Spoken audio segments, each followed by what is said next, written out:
Welcome to episode 100 of Cougs on Cougs. Thank you for being with us through 100 episodes. Thank you. That's crazy. I can't believe we made it to 100. We, unfortunately, 100th episode, and we are talking about 2 losses back to back for the first time this basketball season. The only thing we're celebrating is 100 episodes. I know. Unfortunately, we were kind of hoping to celebrate a giant win over Gonzaga, but that didn't happen. Instead, we lost 2 last week, so that's kind of a bummer. Totally. But we are not going to get into that quite yet. Let's read our quote of the week first. Yes, although our quote of the week is unfortunately about those losses. It was just too good from Dave Rose in the post game after the LMU game, which, gosh, the LMU game. But he said, and we agree with, I don't know which is uglier, the stat sheet or the actual game itself. And it was just one of those moments where a coach just said something so relatable. Can I just say I'm so glad that we aren't playing St. Mary's or Gonzaga this week? It's kind of nice, right? Yeah. We don't have to worry about that until little things. For like 2.5 more weeks. 2.5 more weeks. Yep. That's nice. Okay, so we're going to go right into Cougs and Contest. So it's been fun to have this segment in for the past few weeks as we've introduced this giveaway, teased it for this episode, our 100th episode. So the first thing we want to do is show off the entries we got. We did not get as many as we had hoped for, but whatever. So if you entered, that gives you you have really good odds to win. So here are those entries, and thank you so much to those of you that sent them in. Thanks, Cougs on Cougs, for keeping me up to date on the games, the players on and off the field and the court. We love our Cougars. Go Cougars! Jess and Mary, congratulations on your 100th episode. I can't wait to see what you do in the next 100 shows. Way to go. Keep up the good work. Jess and Mary, congrats on your 100th episode. That's pretty awesome. I'm pumped for you guys. Thanks for letting me come on and share a fun story not too long ago. But anyways, I'm just here at the office. Got a nice little cardboard cutout behind me of my man Cosmo holding the Sprite. Shout out to Magic at the Holiday Station for hooking me up with that. But here's to the next 100. Take care. Hey, Jess and Mary, congratulations on 100 episodes. It's been fun being a small part of it with you. And look forward to a whole bunch more. Go Cougars. Okay, we're going to draw the winner. Thank you to everyone that sent in videos. This is very scientific. Okay, I got it. It is Randy Shamo! Congrats, Randy. You are getting some pretty cool stuff if we do say so ourselves. Yes. Should we talk about what? Yeah, we would just want to give a shout out again to some of the people who contributed stuff and show you some of the cool stuff Randy's winning. So, shout out to Royal Army Brand at Royal Army Brand on Twitter. They sent in a couple of shirts, and that one is actually a women's shirt. And by the way, go to Royal Army because it's hard to find cute women's shirts. We all know that about BYU clothes. And we also got some decals from Dalai Lama at Royal Dalai Lama on Twitter. I forgot to bring those, so we don't have those to show. We'll get pictures tweeted out, but they're amazing. Randy, you can tweet out pictures when you get those. So we got this hat from Ben Criddle to Zephyr, blinged out. It's pretty awesome. I love it.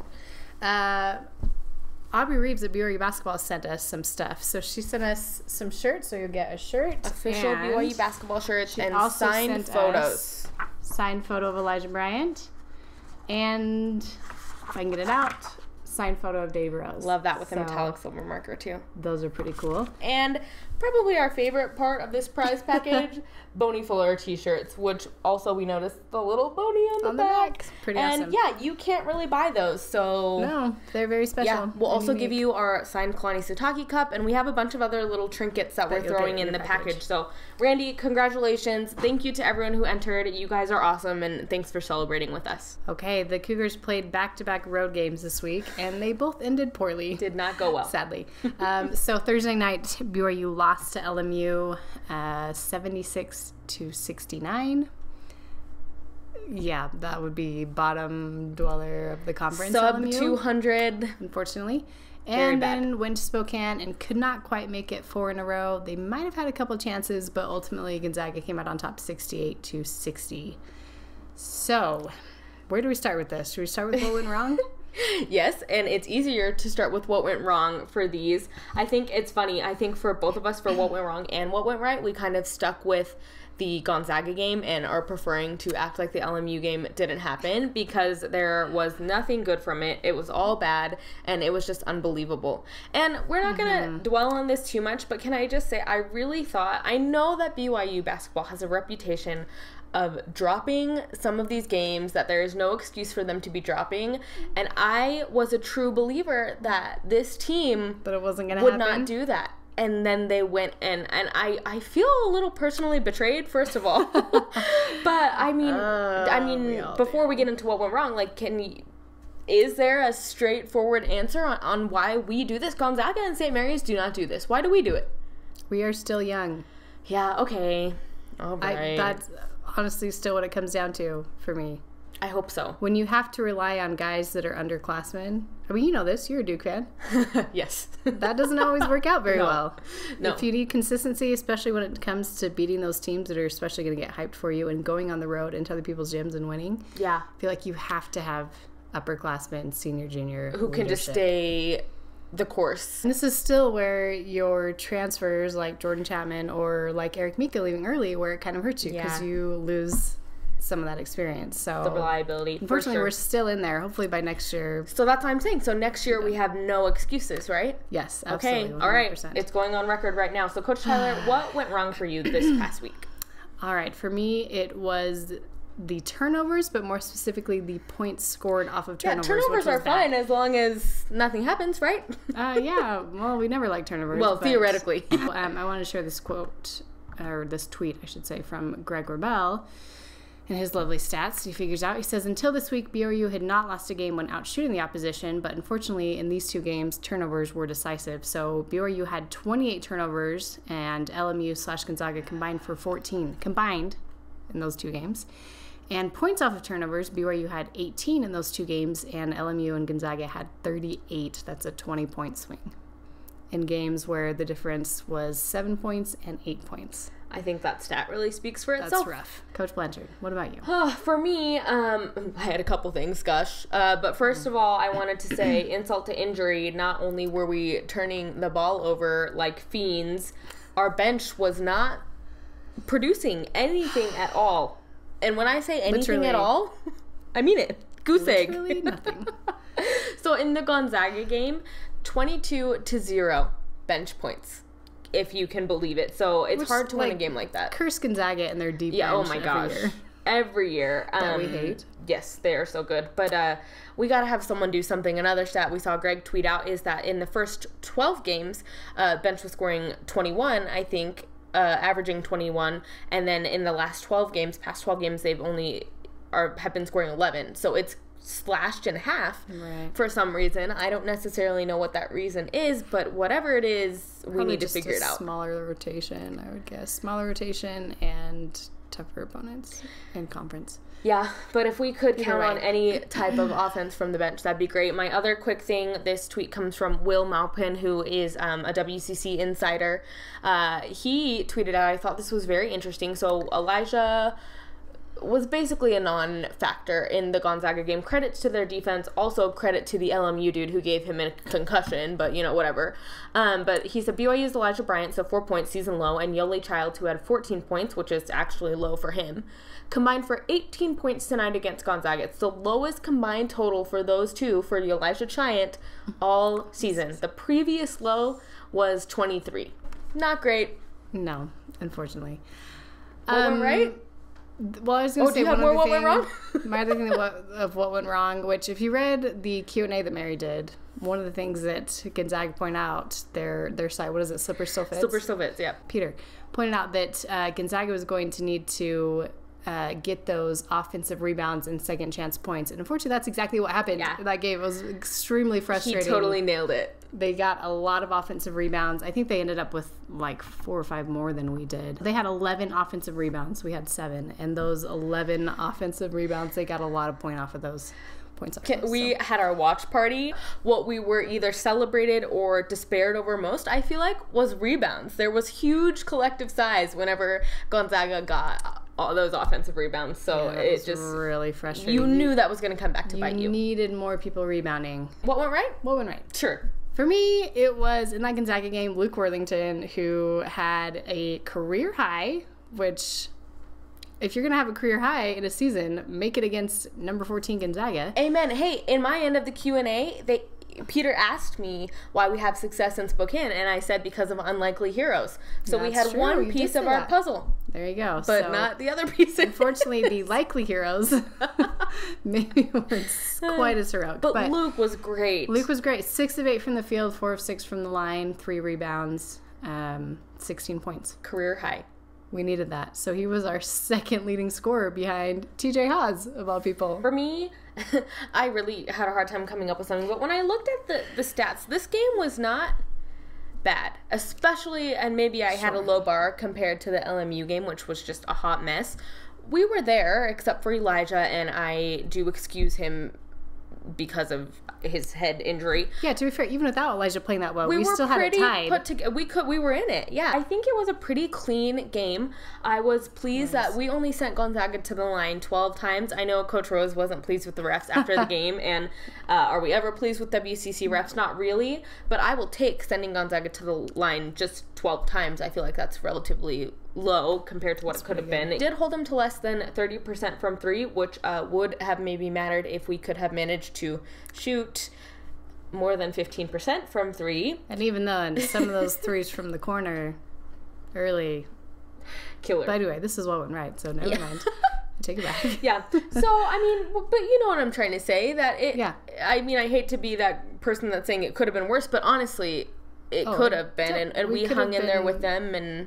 Yeah, and to be fair, we did hold them to one of their season lows as far as point scoring. I mean, they only had 68. Yeah. So the defense was there, just couldn't quite get the score in there. Yeah, exactly. So I like our chances. I like our chances on February 24th and maybe even in Vegas, knock on all the wood. But there's coaching from the couch. I'm for Talk of the Town, and we are opening with a Super Bowl section. Great game yesterday. It was so fun. It was a blast. Yeah, and I think we are both personally pretty happy with the result. But we're going to start with 2 people who are probably less happy with the result.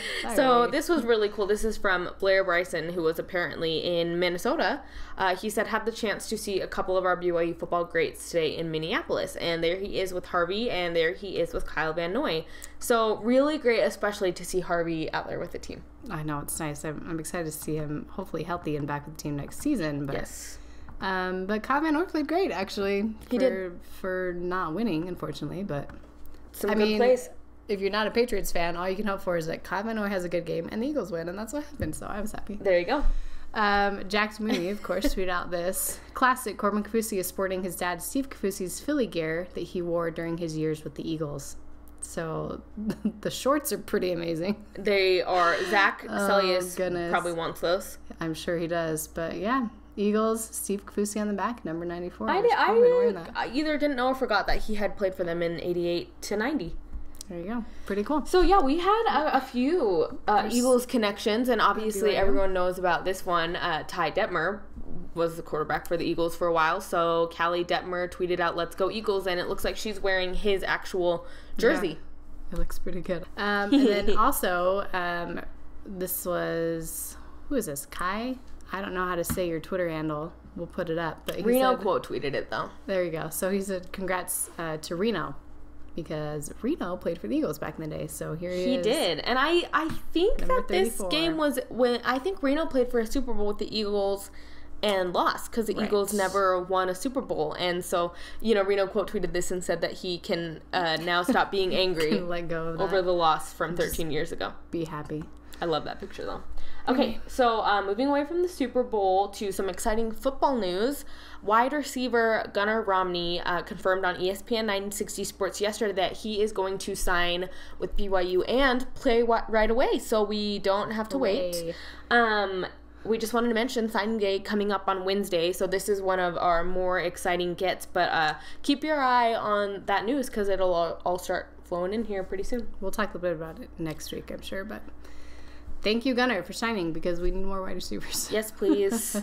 Want to give a shout out to everyone that came to our watch party at my house. We had a blast. It was fun. We will try to do that again sometime, maybe during football season or something. Find somewhere to watch the game, and hopefully we'll get more of you out this time. It was really fun, though. But yeah, it was a blast. Thanks for everyone coming. We had good food, good talk. It was good being depressed over not getting rebounds. Commiserating. We liked it, but it was fun. Okay, this tweet comes from Brandon Davies, who, as a reminder, is on Twitter. He said, "Let's go at BYU Basketball. Let's get this W so I can shut my teammate Kevin Pangos up. LOL, we only get along because we have to." And it's this great picture of Kevin and Brandon. Unfortunately, Kevin Pangos has not been shut up. So I guess Brandon will have to put up with that for the next couple weeks at least, right? Kevin was shut up at home a few times. Burn. Just not this time. And it's fun that they're teammates. I know. In WCC connection. Where are they? Latvia? Lithuania. And then Winnie Fredette tweeted this out, which is funny. And she said, BYU travels so well. This is in Nanjing, China.